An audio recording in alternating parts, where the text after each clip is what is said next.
আমাদের দেশে মূর্তি উদ্বোধন করার হুজুরও পাওয়া যায়। মূর্তি যেই মূর্তির ব্যাপারে মুহাম্মদ সাল্লাল্লাহু আলাইহি ওয়াসাল্লামের ক্লিয়ার কথা, তার জামাইকে বলছে তুমি কোনো ছবি মূর্তিকে ছাড়বে না, ভেঙে শেষ করে দাও।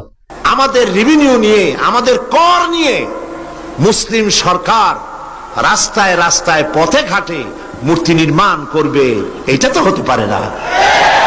সেই মূর্তি উদ্বোধন করতেছে একটা হুজুরের দিয়ে মোনাজাত করায়। ভাস্কর্যের নামে যা খুশি বানান, মূর্তি বানাবেন না। কোরআন হারাম করেছে, রাসূলুল্লাহ হারাম করেছেন। আপনি যদি মুসলমান হন আমার কথার সাথে একমত হতে হবে। দুনিয়ার সমস্ত আলেম একমত, মুসলমানেরা মূর্তি বানাইতে পারবে না। যখন আমরা বলি তখন বলে যে আহলে হাদিসরা এখনো পড়ে আছে মোনাজাত নিয়ে। রাসূল সাল্লাল্লাহু আলাইহি ওয়াসাল্লামের বাসগৃহে পুতুলের অবস্থান স্পষ্ট জানিয়ে দিচ্ছে পুতুল বা ভাস্কর্য মাত্রই শিরকের উপকরণ নয়। এটা হলো, এটা কি ব্যঙ্গ করার জিনিস? একটা সুন্নাহর কত দাম। দুই, আল্লাহর রাসূল সাল্লাল্লাহু আলাইহি ওয়াসাল্লামের সুন্নাহ যদি মানুষ ছেড়ে দেয়, আল্লাহর কসম সে ইবাদতে স্বাদ পাবে না। কোনো দিন কোনো ইবাদতে তার মনে আত্মতৃপ্তি শান্তি আসবে না যদি আমার নবীর সুন্নাহটা ছেড়ে দেয়। একটা লোক আমাকে বলতেছে যে আমিন হলো ছোটখাটো ব্যাপার। তা আমি বললাম যে অবশ্যই জোরে আমিন না বললে নামাজ হবে না, এরকম কথা আমাদের আহলে হাদিসের কোনোদিন কেউ বলে নাই। বলছে ফজিলতের ব্যাপার, ব্যাস। এটার কারণে কোনো লোকের নামাজ হবে না এমন কটু কথা আমরা বলছি কোনোদিন? তারপর বলতেছে তাহলে এটা তো গেলই, রফলা দেয়নি, এটা একটা ছোটখাটো ব্যাপার। তো বললাম যে এটাও আমরা বলি, এটা করলে 10টা নেকি আমার আল্লাহর কাছে আছে, না করলে নামাজ হইল না, এটা আমরা বলি নেই। আচ্ছা কয় তাহলে তো ঠিকই আছে। তারপর বলতেছে যে ওই রুকু থেকে একটানে উঠে পড়া, সেজদা থেকে একটানে উঠে পড়া, এটা কোনো অসুবিধা নাই, এটা তার ফরজ না। তো বললাম যে হ্যাঁ, কেউ কেউ মত দিয়েছে, তবে নবী সাল্লাল্লাহু আলাইহি ওয়াসাল্লামের বিশুদ্ধ সুন্নাহ তার সরাসরি মুখের কথা, 2 সেজদার মাঝখানে বসা যেমন, আবার সেজদা শেষ করে একটারে না উঠে একটু বসে তারপরে ওঠা। আচ্ছা যাই হোক, এটাও তো ছোটোখাটো। তারপরে বলতেছে যে ওই কি বলে রুকুতে যাওয়ার সময় রফল আদাইন, রুকু থেকে উঠে, এগুলি খুবই ছোটোখাটো। তখন আমি বললাম দেখেন, একটা নামাজের এত কিছু যদি আপনি ছোটোখাটো বলে ছেড়ে দেন, সেই নামাজের কোনো জাত থাকে না। এটা তো মশারির 3 আল খুলে দেওয়ার মতো, মুখের পর এসে মশারি পরে আছে। কোনো সুন্নাই ছাড়বেন না, যখন প্রমাণ হয়ে গেল সুন্নাহ তখন ছাড়ার দরকারটা কি? যদি এই সুন্নাহটা আপনি পালন করেন, এটা আরেক ভাইকে খাটো করা হচ্ছে না। আরে 2 জন ব্যক্তির মাঝখানের ফাঁকা জায়গা পূরণ করলে কি এমন ক্ষতি, কতটুক টাইম লাগে? এইটুক কাজ করার কারণে বানাল্লাহু লাহু বাইতান ফিল জান্নাহ, আল্লাহ জান্নাতে তার জন্য ঘর তৈরি করে। তাহলে আপনি এইটাকে ছোটখাটো বলে আপনি ব্যঙ্গ করতেছেন কেন? ব্যাপারটা কি? যখন প্রমাণ হয়েছে তখন আমলটা করেন, আর যদি নাই করেন তাহলে যারা করে তাদেরকে নিয়ে আর ব্যঙ্গ করবেন না। বোঝা যাচ্ছে? এবার আপনাদের বলি, যদি আমি শব্দটা বারবার বলতেছি কেউ কষ্ট নেবেন না, যে যা তা বলতে কি লজ্জা আছে? একজন কবর পূজারী যদি বলতে পারে যে আমি শাহজালাল কেবলার লোক, থাক বন্ধ করে দেন।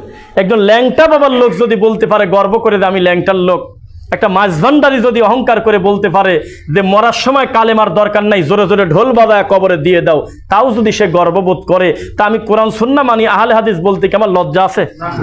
আমি আপনাকে একটা কথা বলি, সারা পৃথিবীতে আপনি আহলে হাদিসদের কোন আলেমের 3 তালা গম্বুজালা কবর দেখান তো আমাকে। আমি আপনাকে বোঝাচ্ছি যে দৃশ্যমান যেটা দেখা যায় ভালো মন্দ, সেটা আপনারা বিরোধিতা কেন করেন? বাংলাদেশে যত মাজার আছে, যত কবর পূজা আছে, শিরক আছে, প্রকাশ্যে মুসলমানকে অমুসলিম বানাচ্ছে, যত কারখানা, মোট হানাফি মাযহাবের নাম দিয়ে চালাচ্ছে না?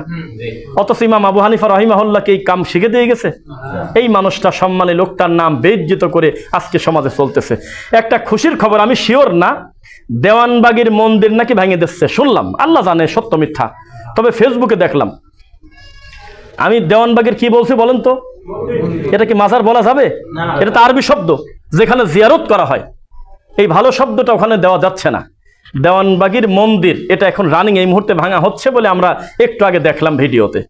তারপরেও আল্লাহ জানে সত্য মিথ্যা, তা আমরা শিওর জানি না, তবে আমরা দেখলাম। দেখছেন না? দেখলাম। যদি ভাঙে তা আলহামদুলিল্লাহ কি অন্তর থেকে আসবে না আপনার? আলহামদুলিল্লাহ আগেই বলি, আল্লাহ কবুল করো। এই সমস্ত শিরকের আকরা, কুফরির আকরা যাতে উঠে যায়। 2, এই বাংলাদেশের প্রভাবটা কত কঠিন দেখেন আপনারা। এটা জায়গার নাম হলো নোয়াখালীতে, আমরা একটা জুমার, এটা হলো ফেনীতে আমরা একটা জুমার খুতবা দিতে গিয়েছিলাম, সম্ভবত ফেনী, একটা ইউনিয়ন পরিষদের পাশে একটা টিনের ঘর, ফাঁকা মাঠে দেখবেন খুতবা। সেখানে আমরা জুমার খুতবা দিয়ে যে বাড়িতে খেতে গেছি, যা দেখি যে সেই বাড়িতে একটা মাজার। তাই বললাম যে আপনাদের বাড়িতে মাজার, কার মাজার? উনি আহলে হাদিস, ঠিক আছে, বুঝলাম যে আপনারা পরিবর্তন হয়েছেন, কিন্তু আপনার নিজের বাড়ির উঠানে মাজার, একেবারে ঠিক মূল গেটের সামনে এত বড় মাজার, এটা কার? আপনার দাদার? তো উনি যা জবাব দিয়েছে তাই বলি, কয়েকদের নিচে কি বিড়াল, কুকুর, গরু কিছু আছে তা আমি শিওর জানি না। আমার দাদা মরে যাওয়ার আগে আমার বাপের ওসিয়ত করে গেছে, বেটা যেভাবে পারো এই জঞ্জাল সরাই দিও। আমি বেঁচে থাকতে পারলাম না। যখনই খাটি হাতে করে একটা পিটানি দিতে যায়, মাজারটা ভেঙে দেবো, সঙ্গে সঙ্গে অন্য জেলার কবর পূজারীরা মিছিল নিবার, এখন কি জ্বালা।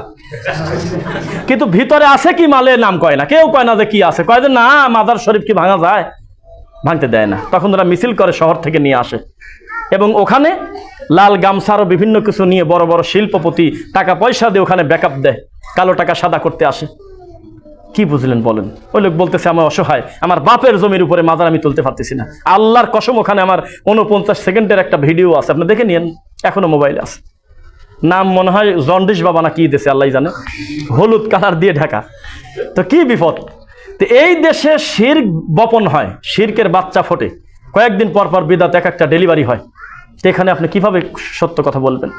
আর যখনই আমরা এই কথাগুলো সামনে তুলে ধরি, চতুর্মুখী হুজুরদের চাপ, কারণ আমরা একটা বেদাতও সহ্য করতে পারি না। ওরা হলো কোলে করে শিরক নিয়ে বসে আছে শত শত বছর। আজকে ডক্টর আব্দুল্লাহ জাহাঙ্গীর স্যারের একটা বক্তব্য আব্দুল হক ভাইয়ের বাসায় শুয়ে শুনতেছিলাম। স্যার বলতেছে যে ঈদে মিলাদুন্নবী পড়লে অসুবিধা নাই, এটা উনি মজা করে বলতেছে। আপনাদের অসুবিধা আছে? মুসল্লিরা কয় না সমস্যা নেই, কইলে আমার অসুবিধা আছে। আমরা নবী সাল্লাল্লাহু আলাইহি সাল্লামকে আসলে ভালোবাসি অন্তর থেকে, সেজন্য আমরা এই রিস্কের ভিতরে যাব না। যেহেতু এই রিস্কটা আবু বকর নেয় নেই, উমার নেয় নেই, ওসমান নেয় নেই, তার সাহাবায়ে কেরাম নেয় নেই, তাবেঈরা নেয় নাই, যে আল্লাহর নবীর জন্মদিন পালনের একটা উৎসব বানালে অসুবিধা কি? এত বড় রিস্ক যেহেতু তারা নেয় নেই, আমি নেব না, আপনারা নেন। তবে বিপরীতে কথা নিশ্চিত বলা যায়, এই বিদাত করার কারণে আমাকে জাহান্নামে যেতেই হবে, আমি নবীকে যতই ভালোবাসি, কারণ এই পদ্ধতিটা আমার রাসূল আমাকে শিক্ষা দেয় নেই। নবী সাল্লাল্লাহু আলাইহি ওয়াসাল্লাম বললেন যে আচ্ছা তোমরা এত কি করো, কয় এই দিবস, এটা কি করো অমুক দিবস, এটা কি করো অমুক দিবস। নবী বলল সব দিবস আমাকে দিয়ে দাও, বিনিময়ে আমি তোমাদেরকে 2টা খুশির দিন দেই। 1 ঈদুল আজহা, 2 ঈদুল ফিতর। মুসলমানের জন্য 3 নম্বর খুশির দিন পৃথিবীতে নেই। আল্লাহ নবী নিজে এই কথা বলে গেছে। তাহলে এই যে আমাদের দেশে যে ব্যানারে লেখা, ওই যে আসতেও দেখবেন না, ওই সাইয়াদুল আইয়াদ শরীফ, মানে সব ঈদের বড় ঈদ। এটা আবার কি? ঈদুল ফিতর আবার কি ঈদ? ঈদুল আজহা আবার কি ঈদ? 12ই রবিউল আউয়ালে 1 মাস ব্যাপী 63 দিন ব্যাপী চট্টগ্রামে সিরাত মাহফিল হয়। কি হয়? সিরাত মাহফিল হয়। দেখেন একটা জিনিস বলি, একটা লোক পুকুর থেকে সাঁতরায় কষ্ট করে উঠে পাড়ির পাশে এসে একটা সমুদ্রে লাফ দিলে পরিস্থিতি যেমন হয়, আমাদের দেশে আবার আর একটা নীতি, কয় যে ঈদে মিলাদুন্নবী ভালো না সিরাতুন্নবী ভালো। এ আবার কোন রোগী কোন? মিলাদুন্নবী নাম দিলে বেদাত হয়, সিরাতুন্নবী নাম দিয়ে ঠিক 12ই রবিউল আউয়ালের দিন ওরা মাহফিল করতেছে। এইটা আবার কোন হিসাব? কয় যে তাবিজ দেব কিন্তু টাকা নেব না। টাকা না নিলে তাবিজ বৈধ নাকি? ঠিক না? একটা হুজুর গর্ব করে বলতেছে, আমার বা কাঁদলো। আবার দেখলাম এটা কামেল মাদ্রাসার হুজুর, যে জানেন আমার আব্বা কত বুজুর্গ ছিল, ওনার জীবদ্দশায় হাজার হাজার তাবিজ মানুষকে দিয়েছে, একটা টাকাও নেয় নেই। টাকা নেই তাই কি আর নাচবো নাকি? টাকা না নিলেও ইমান নাই, নিলেও ইমান নাই। কয় কি পাগল? বিষ যদি মধু মনে করে খায় তাও কাজ করবে, এটা তো কোনো নিষেধ নাই। ঠাট্টা মস্কারা কিছু না। তাবিজ হলো শিরিক, এটার বিনিময় নিবেন কি নিবেন না সেটা তো দুনিয়াবি ব্যাপার। কি বলেন? তো মানুষ ঈদে মিলাদুন্নবী বেদার জন্য আবার রাস্তায় দেখলাম সিরাতুন্নবী পালন করতেছে। 11টা হুজুরের লিস্ট আছে, এমন এমন হুজুরের সিরিয়াল, ওই হুজুর এই মসজিদে আসলে জায়গা হবে না খুতবায়, সেই হুজুর ওখানকার দ্বিতীয় বক্তা, তৃতীয় বক্তা, প্রধান বক্তা আছে। তাহলে কিভাবে দিনটা বিকৃত করে আপনি আমাকে একটু বলেন। আল্লাহর রাসূলের বিধানকে কিভাবে মানুষ ঠাট্টা মস্কারা করে। তা আমরা দোয়া করি এদেশে যত উঁচু কবর আছে, পাকা কবর আছে, মাজার আছে, এগুলোকে যেন আইনি প্রক্রিয়াতে ভেঙে দেওয়া হয়, বলেন আমিন। আবার আমি আপনাকে অর্ডার দিয়ে দেবো, তখন আবার আর এক বিপদে পড়বো। আমাদের দেশে তো আবার নিয়ম কানুন তো হিসাব তো বোঝেন। আল্লাহর নবীকে গালি দিলে অসুবিধা নাই, তার বাপকে কিছু বললে অসুবিধা আছে। অবস্থা কোন পর্যায়ে গিয়েছিল, আর খুব কিছুদিন পরে হয়তো নবী ঘোষণা করে দিত, কিছুদিনের ভিতর হয়তো দিত, আল্লাহ আলাম। মানে আপনার কোনো আলেমের এই ক্ষমতা ছিল না তার পিতাকে নিয়ে বৈধ সমালোচনা করার, এই সুযোগ ছিল না। তার খবর আছে, খুতবা রানিং খুতবাতে টান দিকে ধরে নিয়ে চলে যাবে, কিন্তু আল্লাহর নবীকে গালি দিচ্ছে, কোনো অসুবিধাই নেই, বরং মাঝে মধ্যে দেখি তার পদ আরো বাড়ায় দিচ্ছে। তা আমি একটা নিউজ দেখলাম কাল বেলাতে, মিথ্যা হলে ওরা ধর যা পারে করুক, ওখানে একটা শিক্ষক নাকি, হ্যাঁ সরকারি চাকরি করে, উনি হলো তার বাপের কবরে বাম হাত দিয়ে ফুল দিয়েছে। তো এই অপরাধে সেই লোকটার 1 বছরের জন্য তার কারাগার। বাম হাত দিয়ে ফুল দিল কি কামে? তো কি বুঝলেন বলেন? আল্লাহর রাসূলের সুন্নাহ নিয়ে ঠাট্টা মশকারা করে, মানুষ আল্লাহর নবীর পদ্ধতিতে চলবে এটা নিয়ে ব্যঙ্গ করে, আর ব্যক্তিকে কিভাবে প্রতিষ্ঠিত করতেছে, চিরন্তন সত্য কথা। আবার আল্লাহ যাকে ক্ষমতা দিবেন তিনিও যদি মানুষের প্রতি জুলুম করে, তার পরিস্থিতিও এরকমই হবে, কি বলেন? আর কি একটা দিন আমরা 2 চোখ দিয়ে দেখে গেলাম, দুর্নীতির নাম আসলেই 1000 কোটি প্লাস, মানে 100 কোটির নামই নেয় না। এক পাগল বলে এমন টাকা মারছে, তার টাকা হলে আমাদের পদ্মা সেতু 11টা আরো করা যেত।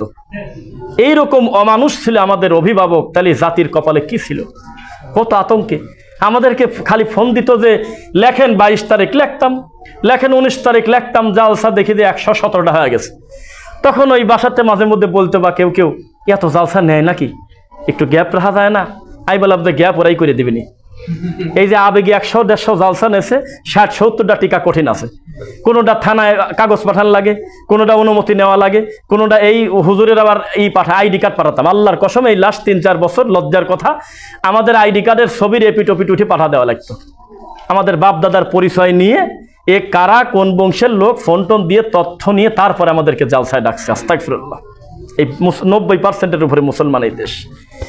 অনেক লম্বা সময় সিরিয়াস জুলুম করার ফল তারা পেয়েছে। কথা কি বোঝা যাচ্ছে?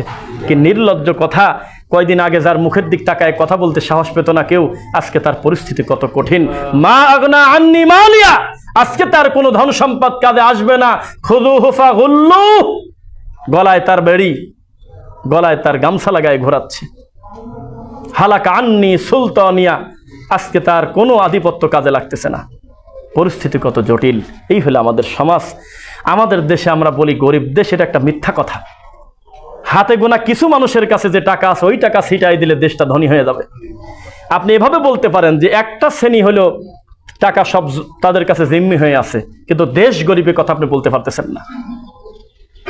এই যেটা অবস্থা। 2, মান তাশাব্বাহা বিকওমিন ফাহুয়া মিনহুম, কোনো না কোনোভাবে আমরা অমুসলিমের নীতিতে চলছি। এতদিন অমুসলিমদের নীতিতে চলছি।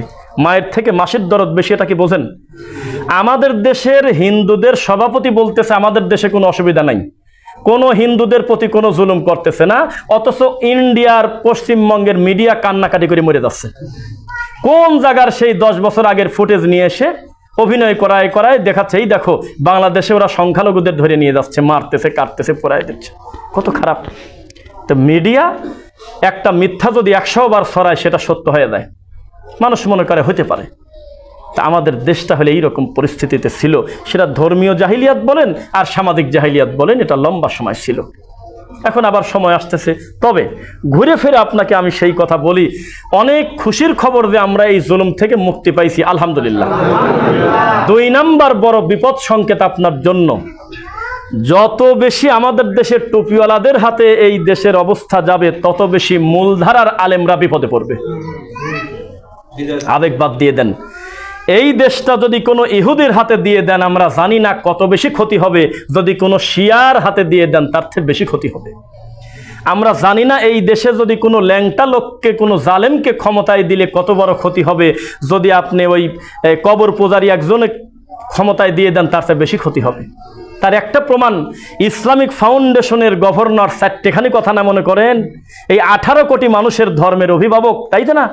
এত বড় একটা জায়গায় বসাইছিল একটা কবর পূজারীকে, যে ওই ডাইরেক্ট বলতেছে আপনি হলে জান্নাতি। লজ্জায় সেদিন মনে হলো যে আল্লাহ, মানুষ কি এত নিচে নামতে পারে? আল্লাহর নবীর সাহাবীর সাথে যুদ্ধ করার পরেও নবী তাকে শহীদ বলে নেই। বলছে তুমি আবেগে কথা বললে কেন? তুমি কি জানো সে শহীদ না? কারণ তার কাছে অন্যের আমানতের একটা চাদর ছিল। তুমি ধারণা করে বলে দিবে হবে?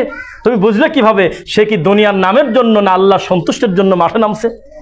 সেখানে একটা রানিং একটা মহিলাকে বলতেছে আপনি হলে জান্নাতি মহিলা। তা কি পরিমাণ খারাপ অবস্থায় আমরা ছিলাম, ওই লোকটাকে যদি সংসদে ঢুকায় দেন তাহলে আমাদেরকে কচু কাটা করবে না? জালসা কিসের, নামাজই বন্ধ করে দেবে। এবার আপনার ওই মুনাই আব্বার কাছে যদি দেশ ছেড়ে দেন, সে আবার আর এক বিপদ। সে আবার ডাইরেক্ট বলতেছে আমরা বলে 300 কোটি টাকা পাই আর আমিন আমিন বলি মসজিদে দেয়, প্রতি আমিনের 300 টাকা, এটা উনি বলছে। তো এইসব লোককে যদি দেশের প্রধান করে দেন, এর থেকে ল্যাংটা লোকই ভালো। একটা হিন্দু অন্যায় করলে হিন্দুর কর্ম দুই চোখ দিয়ে দেখা যায় যে উনি তো দুশ্মনী করবেই, তার রক্তে মিশে আছে হলে আমাদের সাথে দুশ্মনী করা।